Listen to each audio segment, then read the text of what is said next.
Inravio.com.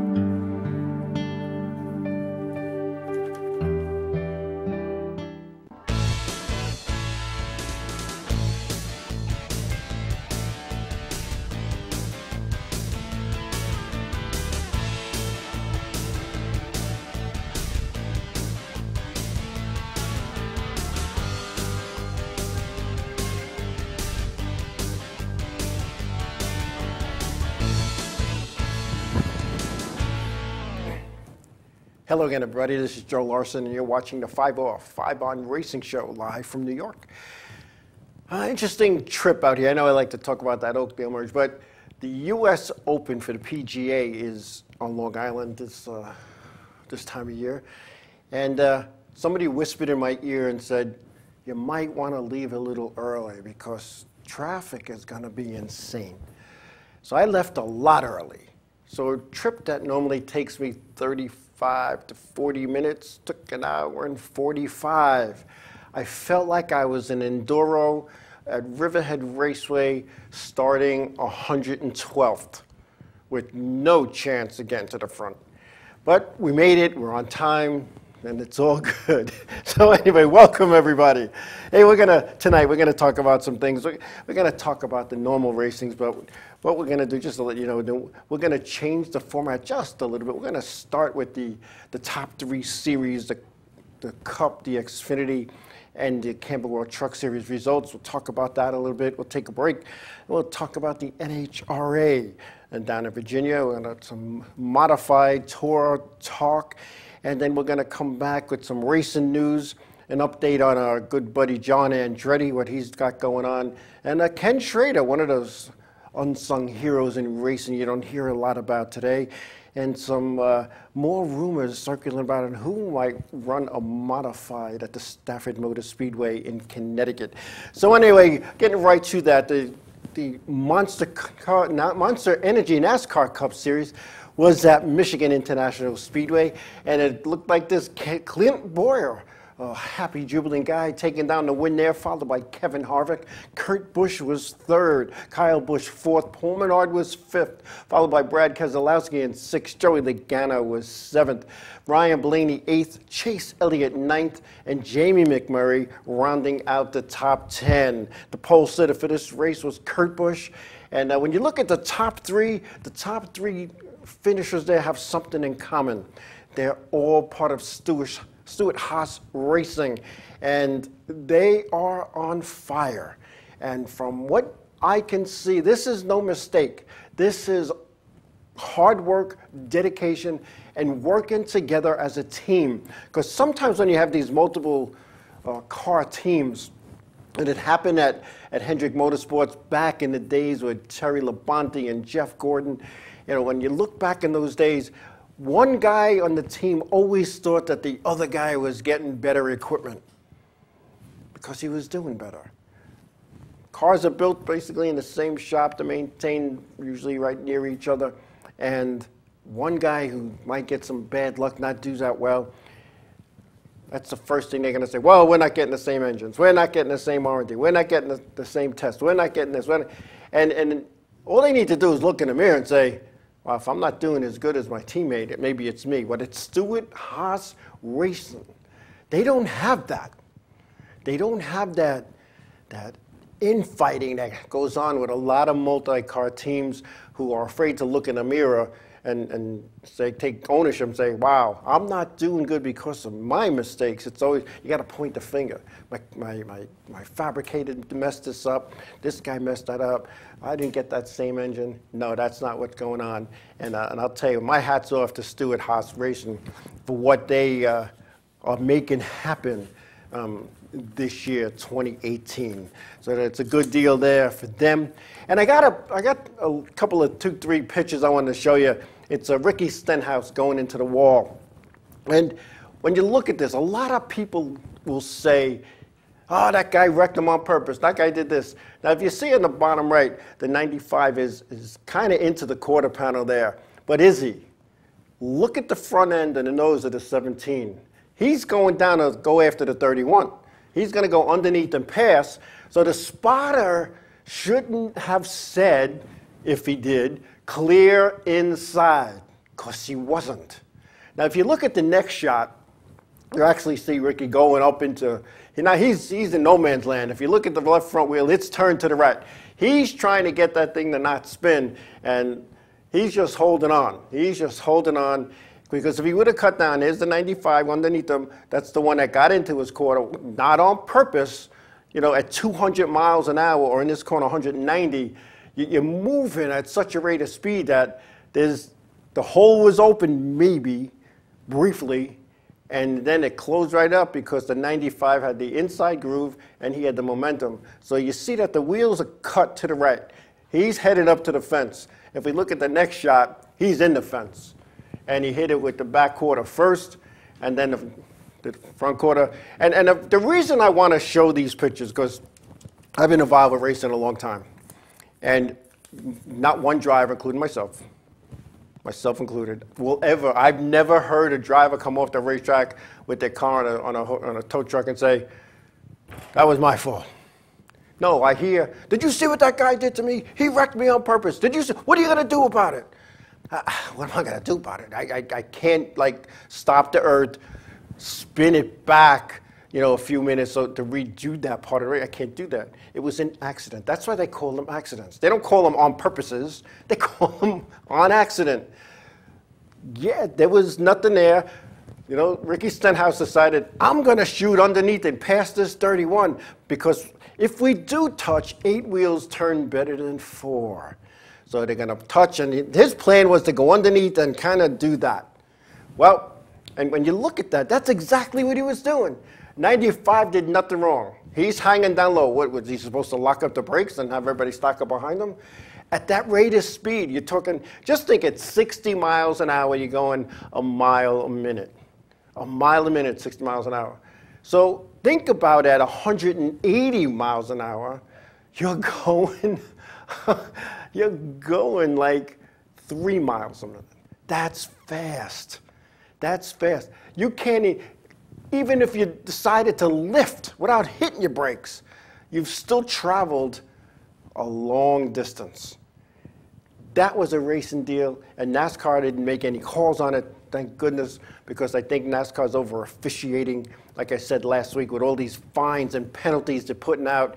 You know, it's the crew chief's job to push the envelope, but it's NASCAR's job to seal it up. And I have never, in all my years of being involved with NASCAR, watching my first NASCAR event on Wild Order Sports, probably around 1964, a long time in this, and NASCAR took care of business, but there weren't all these fines handed out. And I just love when a team gets put on probation, or not a team, but a crew chief, a crew member, even a driver. Probation, I know in law, when you put on probation and you break the law again, you're going back. You're going back to up the river there, to some prison, some jailhouse somewhere. But in NASCAR, no. You just make a big donation to the NASCAR Foundation, which again, yeah, that helps the companies and places that NASCAR Foundation funds. But come on, like a $50,000 fine because your lug nut was missing, or you know your car was an eighth of an inch too low. You're gonna fine them $50,000. They throw around $50,000 fines like we throw quarters into a parking meter. So, you know, when I see stuff like this, I like to point out, because I don't think people, because most people don't drive race cars, only race car drivers do, understand these types of accidents. Right away, oh, the 95 took him out. I don't think he did. I don't think he did. And I didn't watch this event because I got tired of watching the blow the water off the racetrack with the jet dryers and the blowers, the air blowers. So I didn't see it happen, but I watched a video of it, and that's how I see it, and that's how I would have called it if I was the official in charge. It was just racing. The hole was open. Clint Boyer closed it. He was trying to get under the 31. And I'm going to point a finger at the spotter, and I'm going to say, I didn't point this finger because it's not straight, it's kind of bent.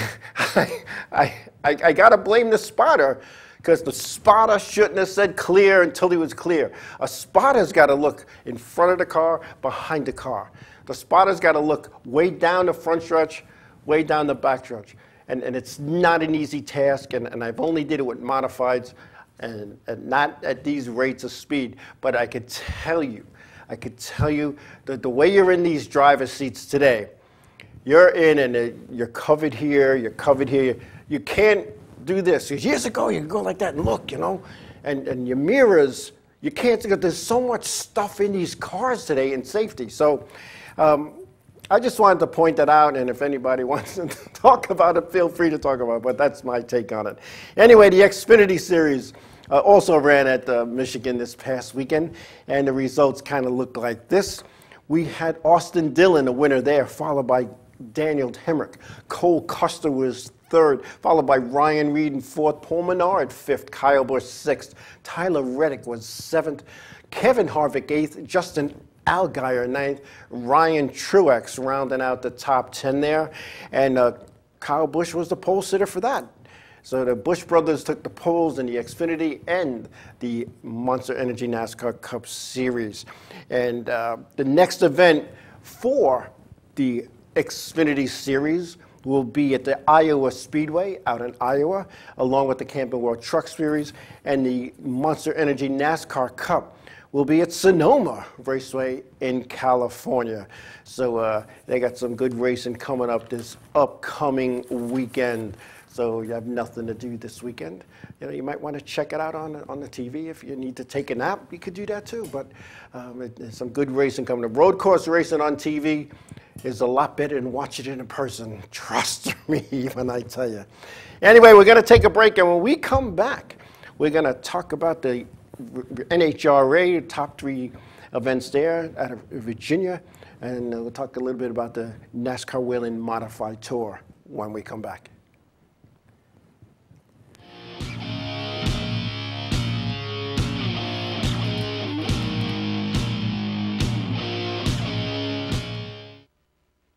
Hey, what's oh, I was going to say what's up for some reason. Hey, we're Set It Up, and you're watching the Inravio TV network.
Village Music Shop of Mastic.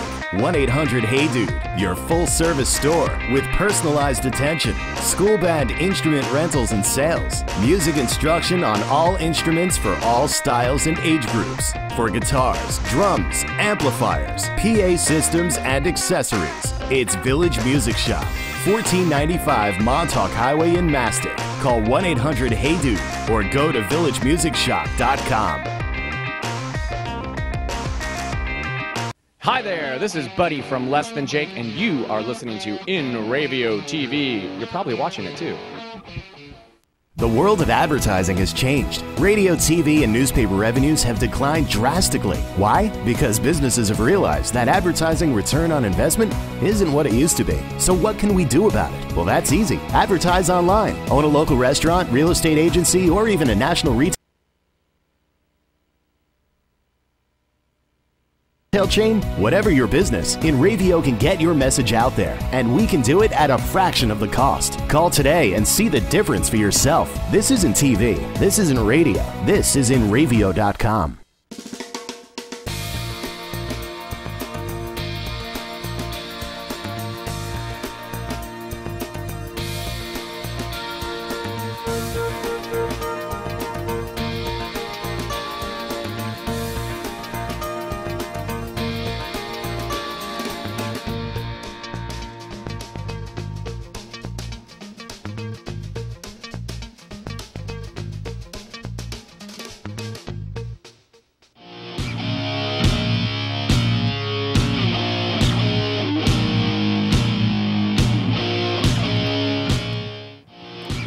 Welcome back, everybody. So last week we mentioned that Kevin Harvick was looking to jump in a modified at the Stafford Motor Speedway in Connecticut.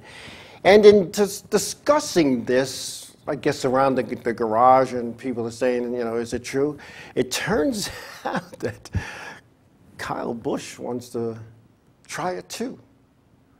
And that would be interesting. I don't think there are enough seats in the house to get everybody that wants to go watch this.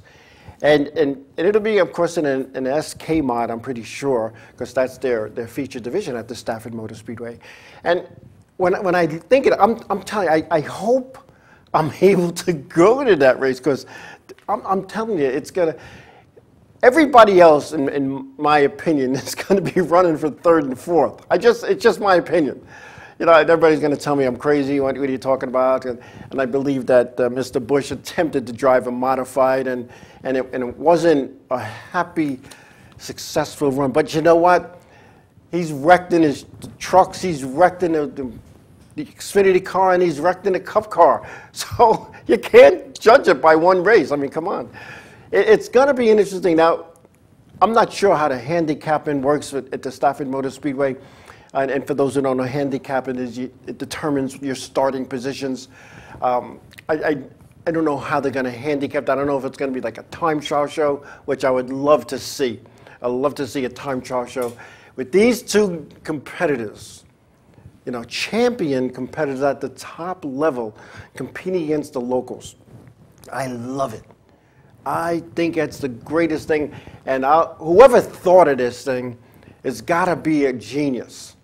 It's got to be a genius. And I'm thinking Kevin Harvick thought of it and approached it, and that's how it all got out. So when you think about it, and I don't like to promote racetracks or events, but watch your racing papers, watch social media, because that's a race you're going to want to go to. Trust me.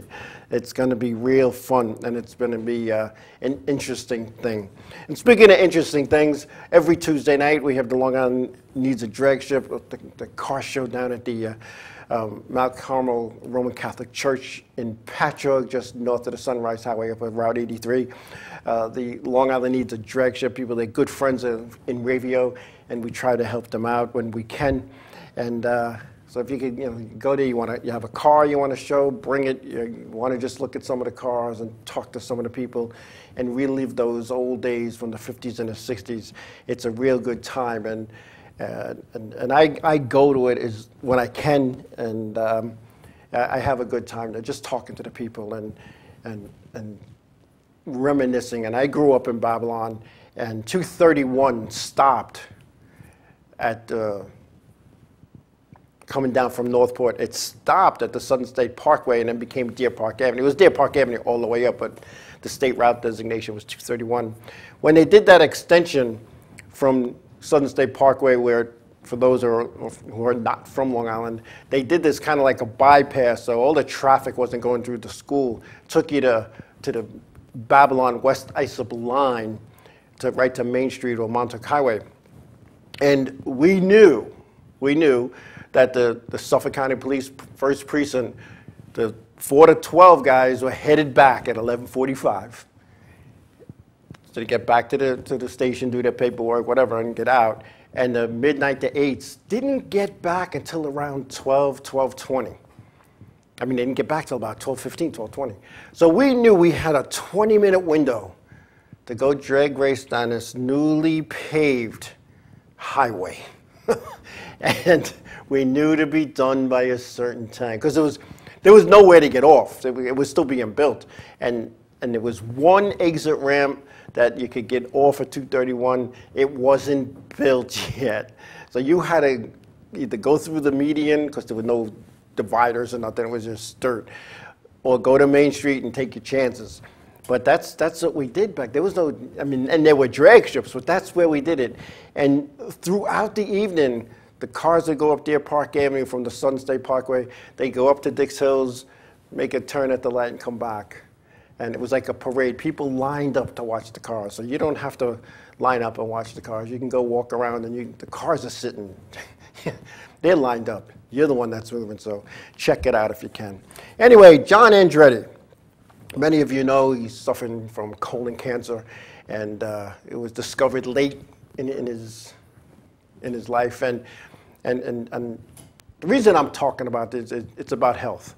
And John Andretti, there's a picture of John Andretti and myself taken at the Martinsville Speedway probably around 1999, 2000 when he drove for Richard Petty. You know, John Andretti, he's the nephew of Mario Andretti, multi-time Indy 500 winner, and drove for Richard Petty for part of the 1994 season, and then full-time in 1998, winning at Martinsville in 1999. So that might be Martinsville in 1999. He's still fighting colon cancer, and Andretti urges all people, all, not just guys, all people, to have a colonoscopy. Check it out. Early detection is what saves lives. And here's a guy, he's fighting it. He's getting better. But you know, I've known many people who've battled cancers, and it just seems like when they tell you it's getting better, you get your hopes up and bam, you get knocked down again. But anyway, prayers to John Andretti that he continues to improve. Great guy. He took the time to talk to me that day. And I knew I had that picture somewhere, and I'm packing up and I'm moving stuff around, and I found the book that had that picture. So I figured, let me share this tonight, because he's a big proponent now of early detection. And in his own words, he said, you know, I always went for my physicals. I always got checked out, got a clean bill of health, and they'd give me the script to go get a colonoscopy, and I was always too busy. Always had to test the race car, always had to go racing somewhere, always had to go do an appearance for a sponsor. I just blew it off. And if they would have caught it sooner, the outcome could have been better.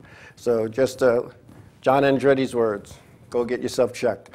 And I found this picture of myself and Ken Schrader. Ken Schrader, as we all know, was one of the first drivers to Dale Earnhardt Sr. after that wreck to see he was all right. I was in New Hampshire, and we were posing for I believe, speed. That's why we're looking the other way, and a friend of mine took this picture. And Ken and I walked around. We talked for a long time. We talked about racing. Ken Schrader, although he's not running regularly in the top 3 series, but he still runs late models from time to time. But he also owns 3 teams through Ken Schrader Racing Incorporated. They race, the race shop, Ken Schrader Racing, prepares cars for ARCA, Camping World Truck Series, and the K&N Pro Series. And Will Rogers is the driver of the ARCA car, and I have a feeling that Will Rogers will move through the levels of NASCAR. I believe he was supposed to run a Camping World Truck Series event as well as an Xfinity event. So we're going to keep an eye on him. But Ken Schrader is one of those, he's from the old days. And I was going to do a Ken Schrader thing on Where Are They Now, but we kind of got away with that with, you know, with all the results that we talk about and what's going on in racing.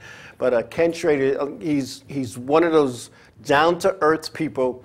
He was still one of those people from that era that will walk around the garage, have his logos on, and that shirt had his logo on it, so that the fans could stop and get an autograph, so the fans could stop and talk to him. And these young drivers today, when they walk around the garage, and I'm going to say this again, and I'm probably going to say it again and again, the young drivers today, they're making big bucks. These guys had to do well to eat that week. These guys today racing, they have these big contracts, these big marketing deals, and they can't be bothered with the fans. And over the last 5-8 years, when they made they didn't want fans in the pits. Imagine that. So then in certain tracks, the pits became hot. If you didn't have a NASCAR credential for the top series, you weren't in the garage. And then the garage went cold, and security walk around and check your credentials. If you didn't belong there, they threw you out.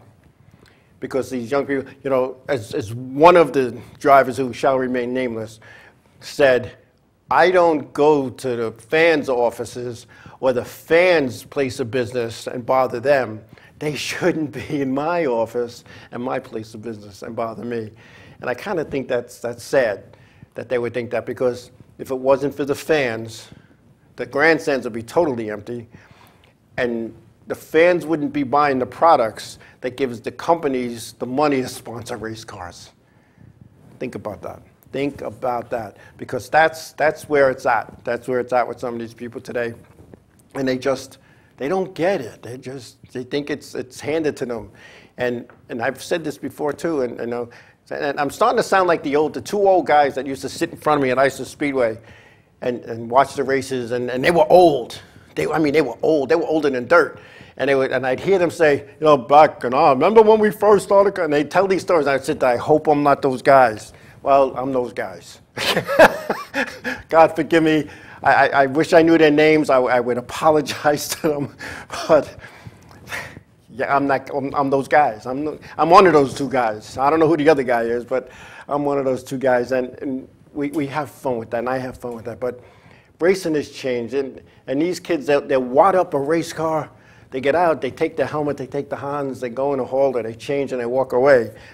Whereas in the olden days, when a guy wadded up the race car, he took his fire suit, he tied the sleeves around his waist, and he got in there trying to fix it, because that's how he made his living.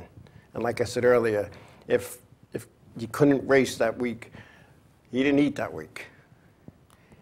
And they did other jobs in the off season to supplement their incomes and feed their families. See, today it's not like that.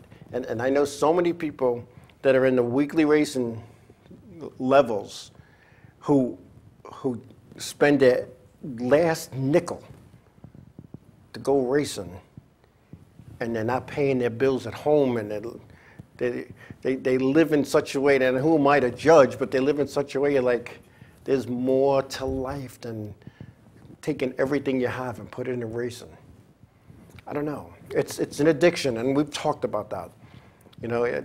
I was at the Rusty Wallace experience a few weeks back, and just the smell of the Hoosier tires and the race fuel, it was like, whoa.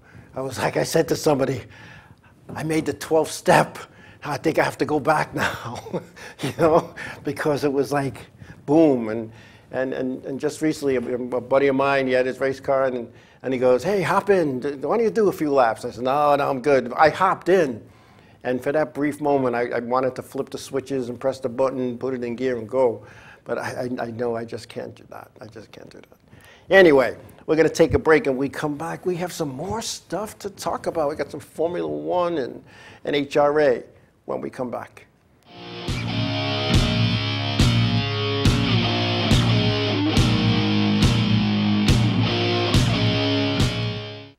Hi, I'm Remington. I'm Emerson. And I'm Sebastian. We're Palais Royale, and you're watching Inravio TV. There we go. The world of advertising has changed. Radio, TV, and newspaper revenues have declined drastically. Why? Because businesses have realized that advertising return on investment isn't what it used to be. So what can we do about it? Well, that's easy. Advertise online. Own a local restaurant, real estate agency, or even a national retail chain? Whatever your business, Inravio can get your message out there, and we can do it at a fraction of the cost. Call today and see the difference for yourself. This isn't TV. This isn't radio. This is Inravio.com. Hey, this is Chris and Jake, and if Inravio.com spots you at an event wearing this bracelet, they will give you $100. Village Music Shop of Mastic.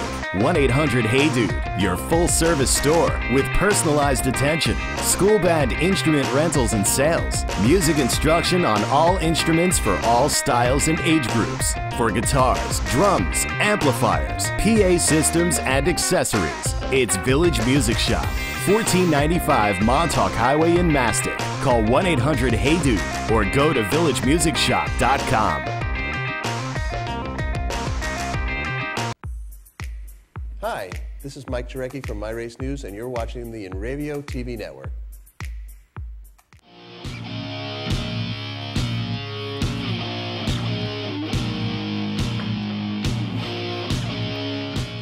Welcome back, everybody. I love when I throw the control room off for a loop when I like go out of order, you know, because for those of you who don't know that the show is pretty much scripted. So anyway, he's cracking up in there. But yes. Oh man, sometimes it's better to freewheel. But anyway, the NHRA was in Virginia for the Virginia NHRA Nationals, and we had the top 3 series guys in it. We have the top few of the funny car and the pro stocks. So let's see who we can bring up first here, and that's yes, Courtney Force, daughter of John Force, funny car winner there, and she is also the point leader in funny car in the NHRA, and she also, like I said, the daughter of John Force, and John Force got beat up and banged up last week as we talked about it. But it's a good family operation, and I'll tell you what, when my daughter was racing and I was in, you know, her car owner, and I'm a good buddy as a crew chief, I had a lot of fun, and I remember going out to practice and when she was running champ carts and going to eat dinner before the event, before a practice session, or getting up at the crack of dawn to go do a sponsor appearance and see the fans, and we did a lot of that stuff, and we had a good time. So, you know, it's people look at race car drivers in a different light, and I'll tell you what, you look at Courtney Force, she's not the atypical race car driver. When people have their thoughts on what a race car driver looks like, and I'll tell you what, you know, she takes off that helmet, she just shakes her head like this. I don't have too much of a lip, but you know, that is what promotes this sport, and you get these companies that a woman owned and operated should be looking to sponsor, you know, a person like that. So a nice job, Courtney, and we'll see what you come out next time. And the next winner here, and that would be Steve Torrance. He was the top fuel winner there. Steve Torrance is also sitting atop the points in the top fuel events in the NHRA. And I'll tell you what, and I would love to see a drag strip on Long Island, because I think they would have NHRA sanctioning. I don't know what it takes to have a big NHRA event, but when they had the drag strips on Long Island National Speedway on the east end of Long Island, that was an NHRA place, sanctioned. And you know, you had to have an NHRA license, and you had to do certain things to earn that license. So good job by Steve Torrance. The pro stock winner was Tanner Gray. Tanner took the pro stocks. And for those who don't understand how drag racing, it's all bracket racing and seeds, and the first seed goes against the lower seed, and until there's only 2 left you become the winner. And Tanner Gray was the winner of pro stocks. But Greg Anderson is sitting atop the points in the pro stock levels of the NHRA. And I'll tell you what, drag racing has come a long way. The safety that has been implemented into drag racing, and I'm sure, you know, the NASCAR, Formula One, NHRA, they all share ideas and on safety and what they should do, and the suppliers of some of these products, such as helmets and fire suits and underwear and gloves and socks. And I'll tell you what, whether you're in the top series of whatever you race, or you're and I'm going to say entry level at your local oval track, or your, you know, for those who do it, drag street racing, it shouldn't be street racing. I don't condone street racing, folks. Let me tell you, I watched a guy back in the day, in the 70s. He caught the guardrail, and you know where the guardrail comes down? Well, he caught that one airborne, and he came down and he broke his thigh bones, because when he came down, his thigh bones that were in the seat stayed, but the thigh bones hanging over the seat, it broke there. So think about that. That's why you want to do this at a sanctioned place with safety equipment and paramedics and stuff. But anyway, you know, when you look at the safety equipment, it keeps evolving. And I've said this once before, you know, when they put seatbelts in the car, because guys are wrecking and they were going flying, and they were getting more injured from the seatbelts. So now what happened is they put the seatbelts in, and when the cars rolled over, oh wait, we better put roll cages in, because these guys are breaking their necks. So they put roll cages in it, and the roll bar was just a bar. Then the robot became a cage, and then when Dan McTavish got wrecked in Daytona in the late 60s, and the whole front end of the car was ripped off, including the firewall, and he was just sitting there, like laying there. They put what they call Grand National bars because it happened in the Grand National event, and they put the bars from the bumper to the downpost on the roll cage, and it stopped some of that. And then a wheel came through a windshield and hurt somebody, so then they put a bar in the middle of the windshield. So all the improvements over the years had to do with tragedies that happened. And I've always said, why do we have to wait for a tragedy?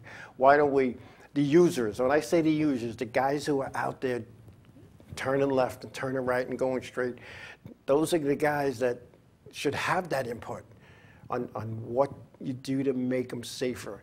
And there's a few things that I've suggested, and a couple of things I got, not that I got laughed at, but no, it's a paradigm, and we do it that way because we always did it that way, and I'm like, think of the modifieds back in the day with that curved windshield, like they have in the fighter planes from World War II, Korea.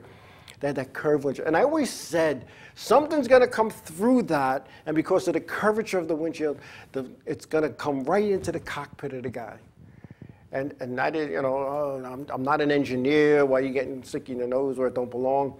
And shortly there, and I mean shortly thereafter, Brian Chu driving a modified, and I don't remember the track, but somebody blew an engine.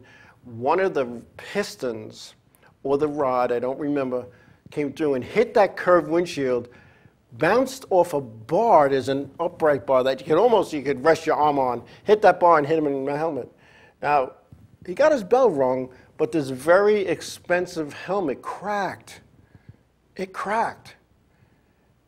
And next thing you know, there's a flat windshield on modifieds. So I don't understand. And then the other thing, and I'm going to say this, I recommended a quick release roof flap. Because in a modified, you could only get a driver out of the car from the driver's side unless you start cutting bars. Because if he goes in driver's side first, there's so much stuff in the way, safety stuff, MSD boxes, fire extinguishers, all kinds of switches, on-off switches, fuel switches, and it's hard to get a driver out through there. So why not just have a quick release like you have with the window net? Boop, you hit it, and I'm not going to do it again, that boop noise. And you hit it, the roof opens up so the driver could stand up. Or the rescue people could flip a switch as well, or a fastener. It pops up. They could reach in, get the belts out, and pull the driver out. That one, they basically told me not to talk no more when I made that suggestion. So I don't make any more suggestions. I even had plans for that. But anyway. Was one of those things. Anyway, the Formula One had the Canadian Grand Prix at the Circus Giles Villanueva Speedway, and the finish went like this. Sebastian Vettel was the winner there, followed by Valtteri Bottas. Max Verstappen was third. Daniel Ricciardo was fourth, and Lewis Hamilton rounded out the top five there. The points look like this. Vettel is the point leader, Hamilton second, Bottas third. Ricciardo is fourth, and Raikkonen is fifth in the points at this stage of the season. Now, what I'd like to talk about right now is handicapping. What is handicapping? It's not, the blue little placard that you hang from your mirror because you have a bad heart, bad brain, bad something. Handicapping at racetracks has to do with where do you start your race? What position? How do they determine? A lot of people go to the racetrack and they're not regulars and they go, why is that guy starting there and that guy? Because it's based on handicap. Every track does it a little different. Some do time trials and then you get your starting spot based on your speed. But handicapping, what is handicapping? Some places it's money earned, some places it's points earned, some points it's where you finished the last week, where you finished the last three. And when you think of this handicapping thing, some tracks, they handicap you based on, you figure qualifying race. And then they start you based on where you finish. But certain guys, if they won or in the top in points, they move them to the back. I would love for NASCAR to have a standardized handicapping system for the NASCAR Whelen All-American Series throughout North America. Why is that? Because it'd be easier to understand. And I'll tell you what, I went to a weekly race last year, and it was towards the end of the season. And I was walking around the garage area, and I saw some old guy that used to race one of my cars a little bit. And he said, yeah, I haven't been back since May. It's now August. It's the end of August. So he missed most of May, all of June, all of July, and most of August. So he missed like 5 months of racing. So, okay, where you starting? Oh, I'm starting pole. Number 1 spot. How? He goes, I'm not even asking. They want to start me in the pole, I'll start in the pole. Now he goes out and he's running away with the race until he had some cooling issues. But not that it was my business, but I only questioned it for information, not to stir the pot. And I was given an answer that that's how he handicapped. Now I walk around the garage this season in certain racetracks, and I've been to a few, and you get the same questions about the handicap, and sometimes it's inconsistent. Sometimes a guy's starting near the front that really shouldn't, a guy's starting in the back that really shouldn't, and some people wonder why this guy always starts in the back, because maybe he's not ready to start up front. Like I wasn't ready the first time I had my opportunity. I mean, what a mistake the handicapper made when he walked down to my race car. It's my 4th race of my life.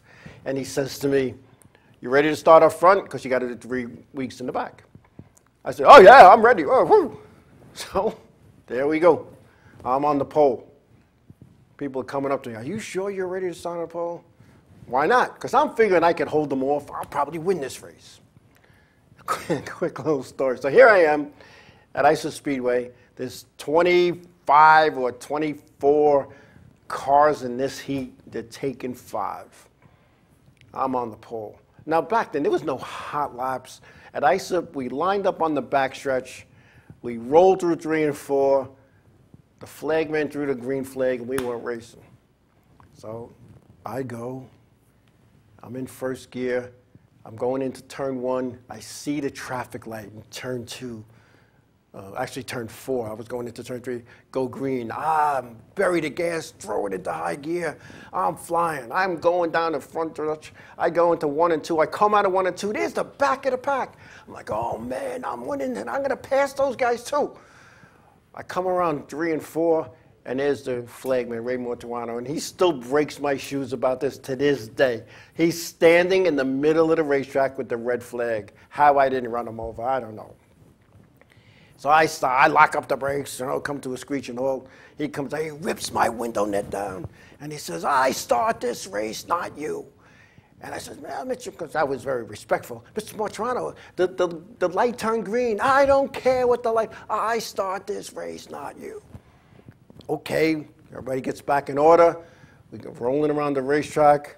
It's time to go. I'm watching the flag stand. I'm watching the flag stand.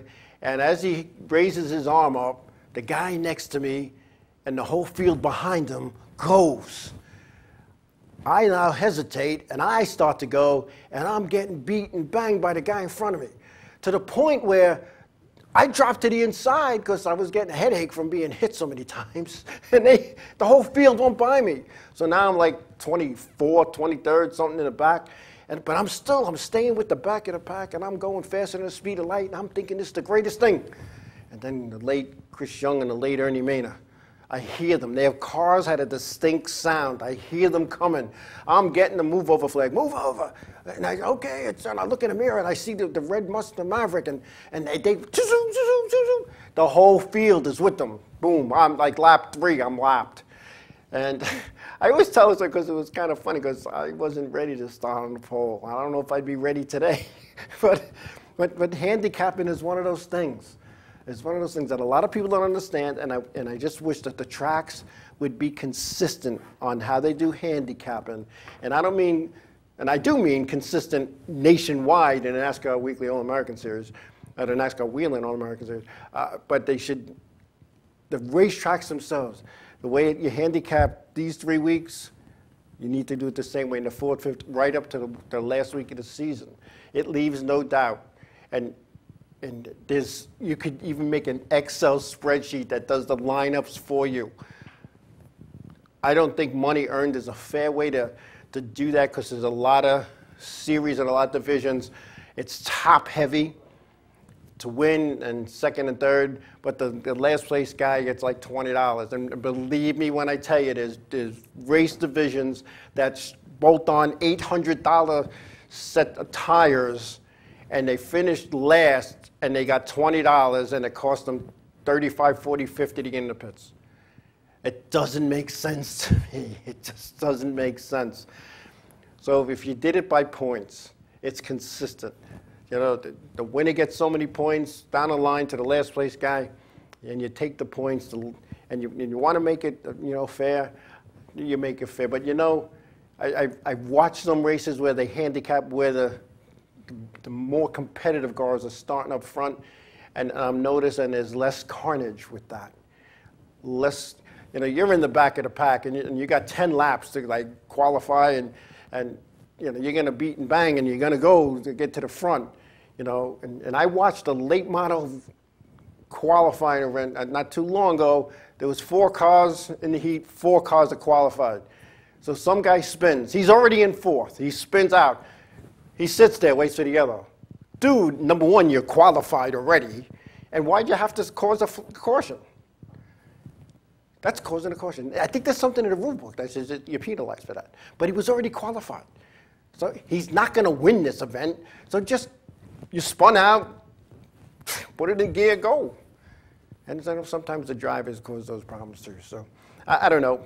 We'll see. We'll see what happens. I don't think anybody's going to listen to that advice, but I just got to get it out there because, you know, handicapping's big, and the fans in the seats want to see good, hard racing. And you know, some go to see wrecks. They're not really fans. They're just, you know, vultures, in my opinion. You know, because if they've ever gotten a race car and were injured, they would have a whole different outlook onto what it's like to be in a wreck. Anyway, we're going to take a break. When we come back, we're going to talk about some other good stuff in racing and some of the things that are up and coming when we come back.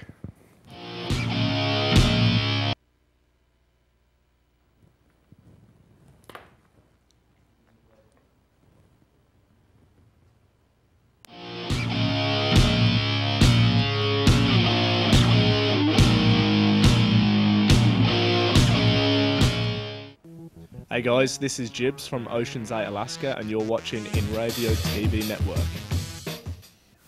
Hey, I'm Raul Panther. And I'm Commander B. Hawkins. And I'm Rick Weller. We're some of the proto men. If we see you without this bracelet, you get punched in the But if you have this bracelet from Inravio.com, you can win $100. Put one of these on, or else.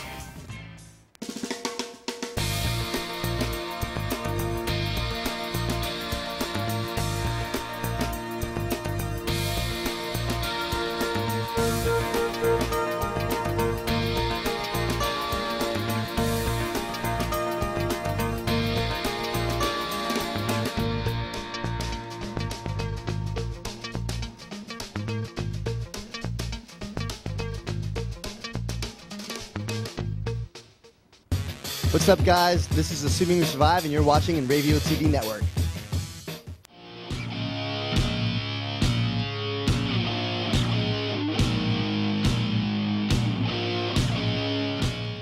Welcome back. Welcome back, everybody. Hey, so racing, you know, the weather hasn't been kind to us race fans, race teams, and race promoters. And when you think about that, how do you make that up? You can't. You really can't make that up. You know, can you reschedule certain events that get canceled? Absolutely. And I've noticed on a lot of the weekly racing series schedules, they've have rain dates for certain major events, like the NASCAR Wheeler Modified Tour events. There's rain dates now I'm starting to see on that. And I also see that when some special events have a weather issue or a potential weather issue, they talk to the powers to be rescheduled. But I also see rain dates built into the schedule for that. Because you can't, a lot of people go, oh, you're just running an extra couple of weeks. There's a bunch of reasons, and one is all the reasons. If you look at the NASCAR All-American and Series rule book, when you look at that, points end on a certain date. So a lot of people say, oh, then why do they still race? Why do some tracks race into October? You know, A, some of them aren't NASCAR, and B, the ones that are NASCAR, they use those points as track points. And I've seen tracks where the NASCAR champion in one division was not the track champion in the same division at the same racetrack. And you're like, well, how could that happen? And I know that was an issue here on Long Island, Riverhead Raceway, a few years back, when there was double point races. Now, double point races became a thing in the past way, way long ago. And why did they have double point races? Well, they had double point races because you ran for national points then in the higher divisions. So what did they do? They make a deal with NASCAR and say, hey, listen, NASCAR, we're going to have this big 200-lap event, and we're going to offer double points to get the stars there. And they do that. So NASCAR would recognize that. It also helped keep guys coming.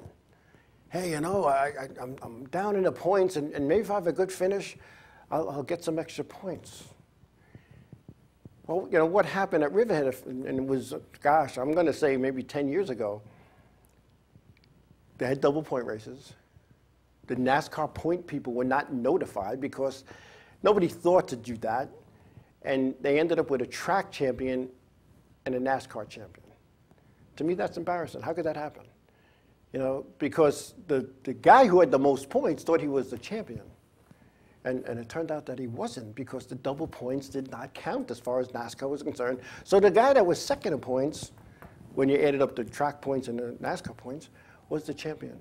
And you can't do stuff like that. And you know, some promoters think they could just do whatever they want. You know, and now with computers and stuff, you can't. It's all computerized. It's all, you know, lap by lap. It's computerized. So what do we do? How do we fix that? How do we go on and fix something like that? And well, I know tracks that used to have these double point races aren't doing that anymore.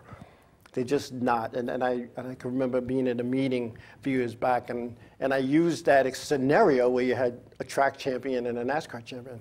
And I said, why double points? Because you were allowed 3 back in the old rule book. You were allowed 3 double point races. And, you know, it's, when you look at some of the changes over the years, those are some of the things that needed to be looked at. Those are some of the things that needed to be fixed, and they were. But I also look at schedules of some of the weekly tracks, especially those in the Northeast and into Pennsylvania. You know, I often wonder, why do some divisions run every single week, every week? They have a 25-week season, every week they're on the schedule. 20 weeks, every week they're on the schedule. Then you have other divisions that maybe run 10 times or 12 times. Now, from a sponsor's standpoint, how does a competitor go to a sponsor and say, because I'm going to tell you something that happened with this. How does a sponsor go to a competitor and say, well, how many weeks, you know, you can run the whole season, right? And, oh yeah, he's not lying. So here's a sponsor, Mr. CEO of XYZ company. He just calls his guys at work and says, hey, listen, we sponsor a car at that XYZ Speedway, let's go. So you all go. And that division's off. That guy sat in the stand. He's waiting to see his car. Now this guy might be thinking, wow, that guy just scammed me out of money. And it leaves a bad taste in a sponsor's mouth.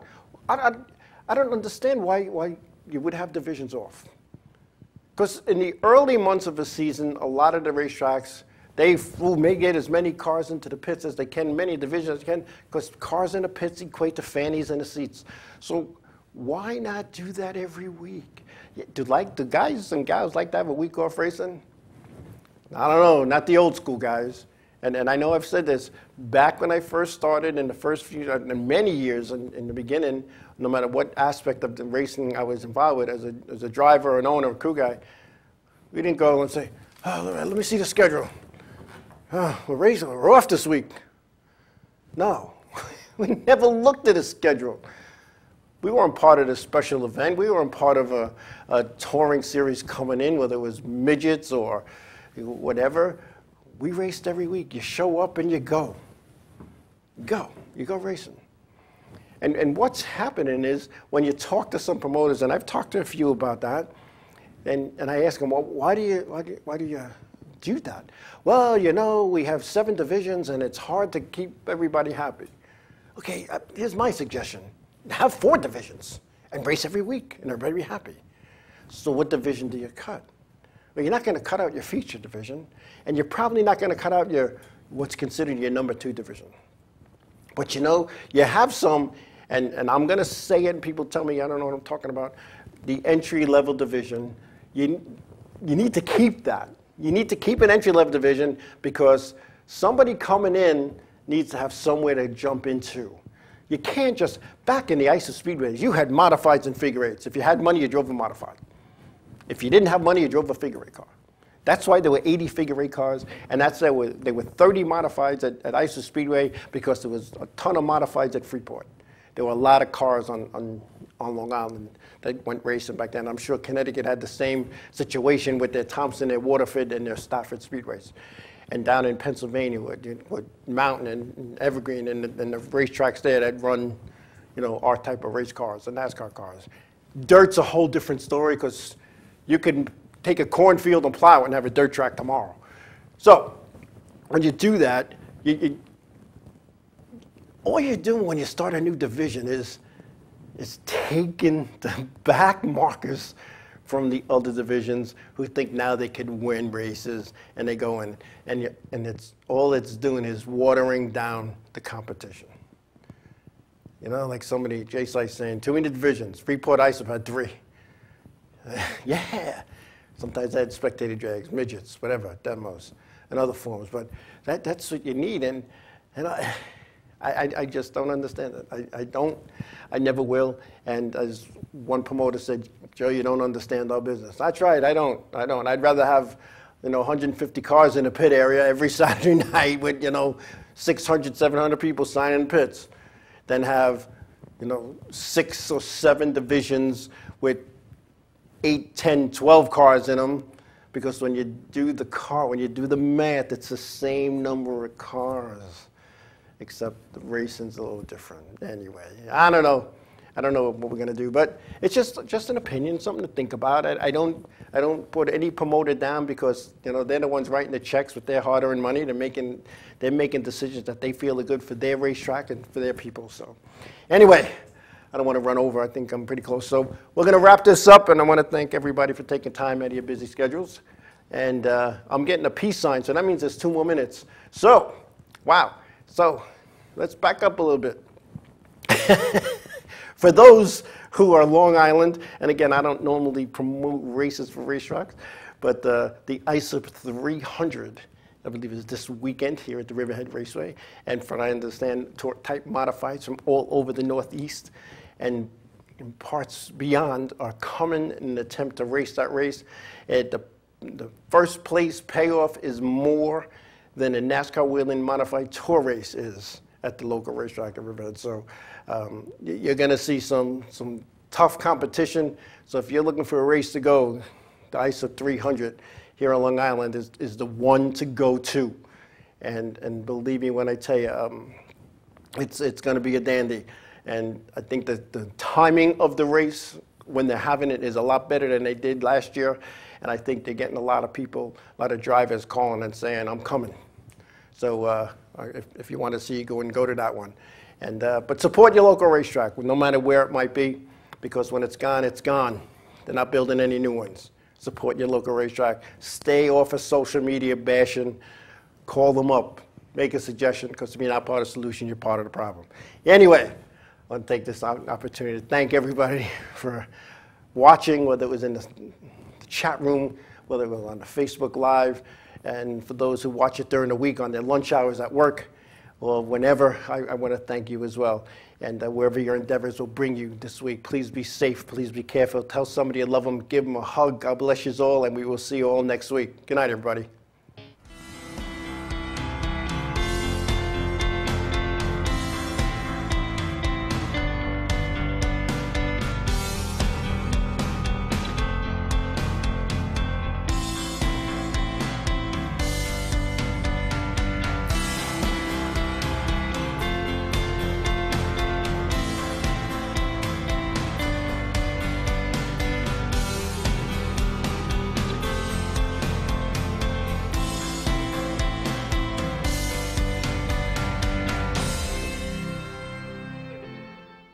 Inravio.com.